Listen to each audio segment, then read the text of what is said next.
But yeah, now we're open to actually to hear some questions from our audience. Right. Thank you, CJ and Mr. Burns, for the awesome insights. These really just reiterates the fact that if you want to create kick-ass content that matters, a content marketing strategy is necessary. So it's not just a matter of like creating a hero content for you or your clients, but rather being the hero in yourself in making sure the planning pushes through. All right. So now we're opening the floor for your questions. Earlier, while we go through the webinar, we've received some questions from our viewers already, and I've listed them down. So I think I can throw that to you, CJ and Bernard. Go Go So, for it. yep, We can answer as much as let's we start. can. First question is, how frequently should the hero content be published? Do you like guys do it weekly? Okay. Yes, because you got nothing better to do. No, no, don't do it weekly. My God, your customers have better things to do. What's a safe number? I you would think? say one is always safe. Correct. Two is a bit risque, right? But I, Three is I really pushing it. yeah, I would keep it Yeah, to that's a one. lot. I would keep it to one and two, right? You remember, you also want to respect, like, especially if you're B2B, and let's face it, we're B2B. Mhm. You want to respect the time of your audience. Right. These guys have better things to do than listen to us all day, right? As much as we would want to talk to them all day, they got better things to do. So 1 to 2 hero pieces of content is more than enough. Wonderful. Thank you for the answers, CJ and Bernard. We have another question that was sent earlier when we are talking Mm. about like in the execution of it. So, Mhm. does it always have to be new content? I think this is a question that is raised by agency partners that we have that doesn't Right. have the manpower to develop always new Does it always content. have to be new content? What do you think? Yeah, and for me, at least with what I've seen as well, it doesn't need to be always new content. We talked about it earlier with the SEO 101 content, right? Right. It's a it's really the repackaging is what matters. Not unless, of course, there's an update in with Google. Need to update a lot of the content. But yeah, to answer your question, it doesn't need to have to be new content every time. It's really the repackaging of it. And when I say repackaging, who is your target audience now for this type of content? Which You platform is you it? have to Right. make it sound relevant for today. Right. Right? Correct. Like, take for example SEO 101. That thing was relevant 5 years ago, but when you deliver a masterclass on it, you have to make it sound like it's relevant today. Right. Right? So the content's not new, Hmm. but you do have to dress it up in a way that makes it relevant, that makes it sound like it's relevant to your audience today. Right. And it's not like we're gonna make up content. It is not what we mean. Like when we say dress it up, yeah. So what's the recent news, recent updates? We pack Yeah, it in there. We Don't show match them it. SEO results from like 5 years ago, Right. right? Show them Yeah, SEO results from right. like last month, last Exactly. week. Exactly. Yep. Yep. Wonderful. Yep. Thank you so much. I have another question earlier, and this is when we are talking about guest blogging, and we received this question from these questions from the agencies that we work with. Can guest blogging be used to help content, Can like the get off-page Yeah. blogging that It we can. outreach? It can help, though. I'd like to think it's really more on the hygiene part of it. If we're really looking for, again, how does it contribute to your content marketing? Because guest blogging is really something they should be doing every time anyway. Again, even without the hero Right. content, right? right. Can be. This is where I mean, we'd like to laugh about these types of topics most of the time, right? Like the best things, the best tips or the how tos, whatever, whatnot. Well, I don't Mm. produce guest blogs like that. No, but there are still ways to actually make it more Yeah, relevant, so right? so I agree, right? Like, can guest blogging help? I'm an SEO, so my answer Mm. is yes, right? Like, Right. we got featured. We guest blog on Monday.com, I know, right? That's like right? So jealous. because we have something relevant to say, right? Right. So do I think it can help? The answer is absolutely. The best guest blog is the one that not only is not just the one that drops a link to you, it's the one that drives referral traffic to Yep. you. So yes, I think it helps. Right. Thank you. And related to guest blog, right? The natural way of like you being linked to and people like linking to you is if you're a thought leader or an industry Right. expert. Mm. People naturally links to your content. So are these will we become an industry expert if ever we follow the steps above? Will this turn us into Never. an I Just industry me. expert? will I turn into a thought leader? Right. So the answer is yes, right? But you have to create the opportunities for you to get exposed, Right. right? It's not like, I was a thought leader on SEO 25 years ago. Of course Hmm, not, right? maybe. So you do have to build out. You do have to get out there. You have to talk. You have to network. You have to get on speaking engagements. If your targets are local, join associations. You might discover that not a lot of people are let's say well educated on digital, right? And your ability to demystify it, your ability to make it sound very down to earth is already a great value. Because most people intuitively understand business, but digital SEO specifically, it's not intuitive. So go out there, find out. Siege, we used to do like training caravans for SMEs, Yeah, right? You yeah, remember yeah. that? We Yeah, did that yeah. for a couple of And years, that's right? So, and true. so sometimes it requires you doing that, but you know, get out of your office, walk around, shake hands, network, find the people that are interested in this content, and then give them the content, right? Create value first. And you'll be surprised, like down the line, people will be contacting. Hey, do you remember me, CJ? Yeah, Yeah. yeah, nice to see you again. But I mean, it's probably from one of Yeah. those events a couple of years or a couple of months ago. Wonderful.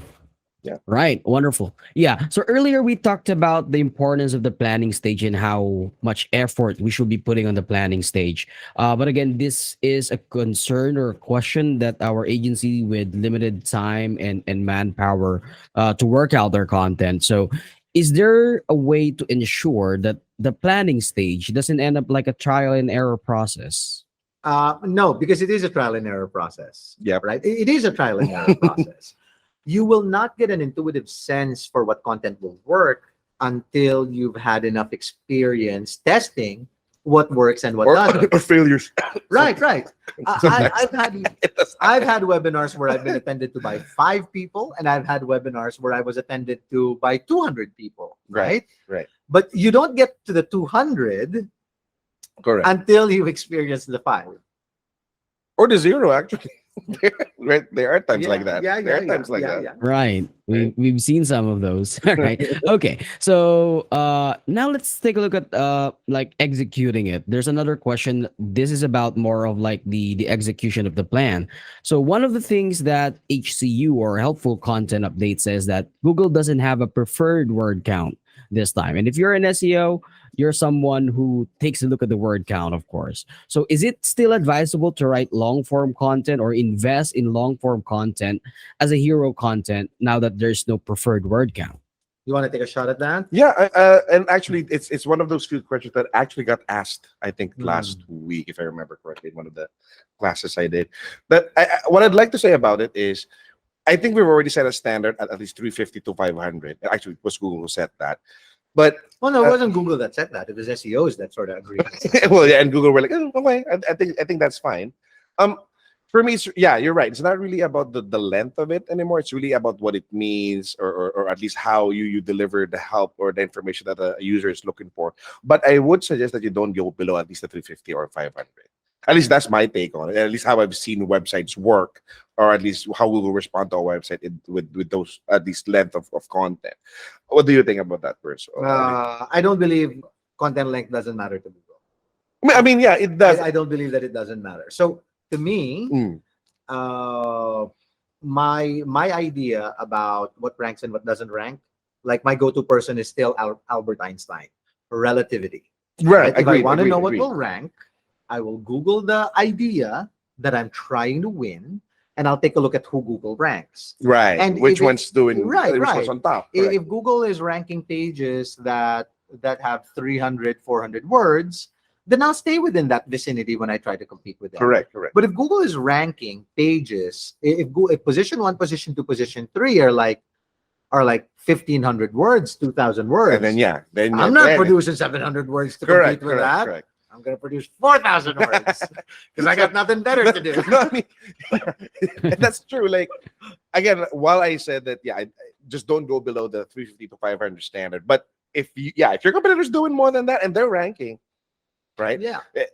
And we'd like to talk about this even Well, it's with not SEO. so much. It's not so much what your competitor is doing as much as it is who Google is ranking.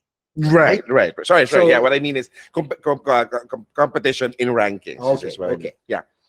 Yep. Your search competitors. I think that's Yep. what we mean. Right. Wonderful. Okay. So speaking of hero content, we gave earlier different types of hero content that we can do, right? And this question popped up during that time. So is there one type of hero content that that performs better than the others based on our experience? Not in my experience, right? Like so I have done There we go. I have done webinars that got the phone ringing for 2 to 3 days straight. Like we're talking off the hook, three Yep, people yep. on the phones, right?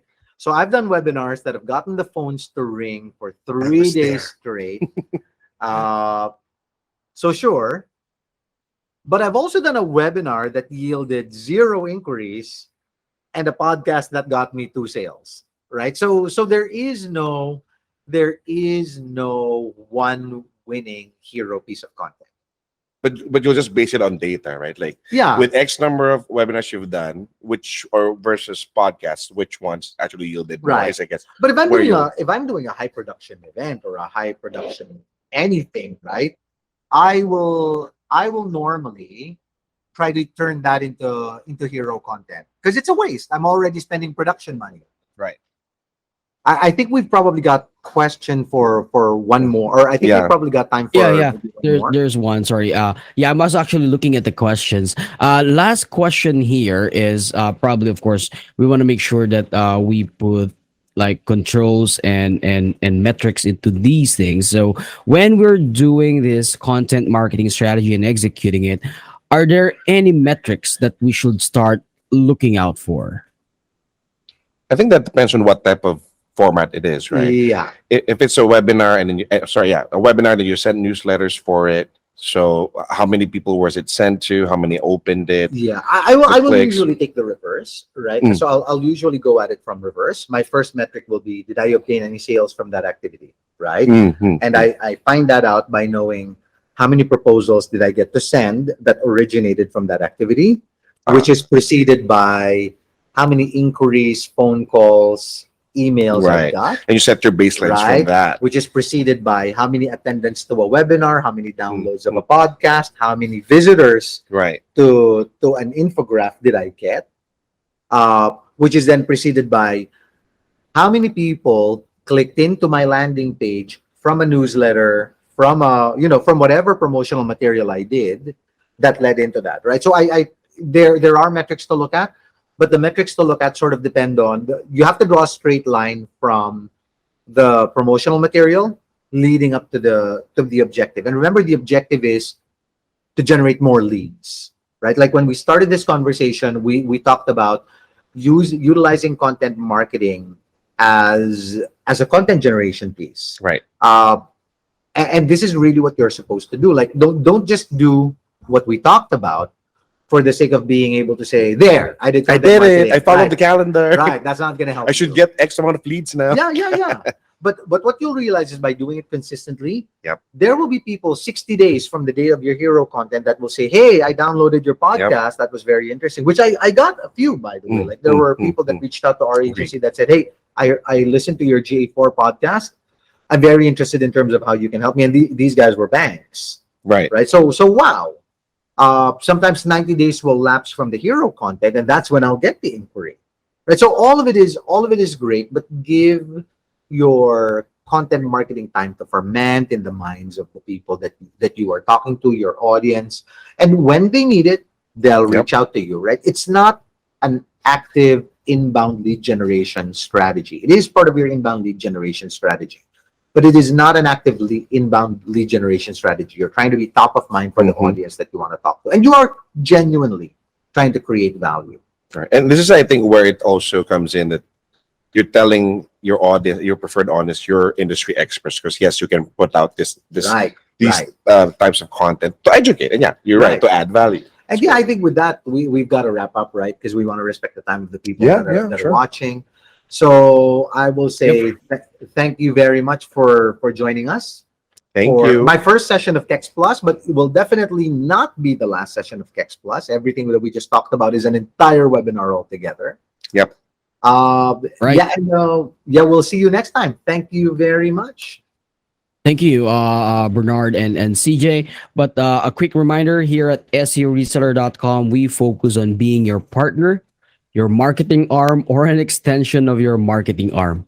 We're available to do the work for you, but we are also here to help you, to coach you, to show you the way around through your digital marketing experience. So the phone number is there. So, yep, just give us a call. Yep. Thank you. We're here to help at your service. Thank you, guys. Thank you, Mr. Burns. You're DC. welcome. Appreciate it. See you on the next. Thank you, everyone. It's a Bye, pleasure. guys.